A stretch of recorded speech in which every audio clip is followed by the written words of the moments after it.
ওমর রাতের বেলায় সবাই ঘুমাচ্ছেন, হযরত ওমরের ঘুম নাই। তিনি ঘুম থেকে জেগে রাত্রির বেলায় ঘুরে ঘুরে বেড়াচ্ছেন কে কি অবস্থায় আছে। ঘুরতে ঘুরতে দেখেন একটা তাঁবুর মধ্যে আলো জ্বলতেছে আর কান্নার আওয়াজ।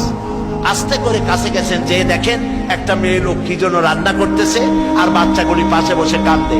তিনি ভিতরে ঢুকে বললেন, আচ্ছা মহিলা, তুমি এত রাত করে রান্না করতেছো কেন? এই বাচ্চাগুলি ক্ষুধায় কাঁদতেছে, যদি তুমি সন্ধ্যা রাত্রে রাঁধতে তাহলে তার অসুবিধা হতো না। মেয়ে লোকটি বলছে, পথিক, আমি তো তোমার চিনি না, তুমি তো আমার এইভাবে শাসন করতে পারো না। এই যে বাচ্চা ছেলেমেয়েগুলি আর আমরা মদিনার লোক না, পার্শ্ববর্তী দেশ থেকে আসছি মদিনা গভর্নমেন্টের কাছ থেকে সাহায্য নেওয়ার জন্য। ভিড়ের কারণে খলিফার কাছে যাইতে পারি নাই।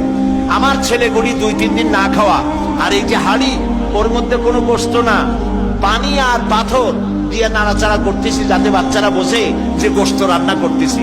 বলেছি যে একটু অপেক্ষা করো, রান্না হইলে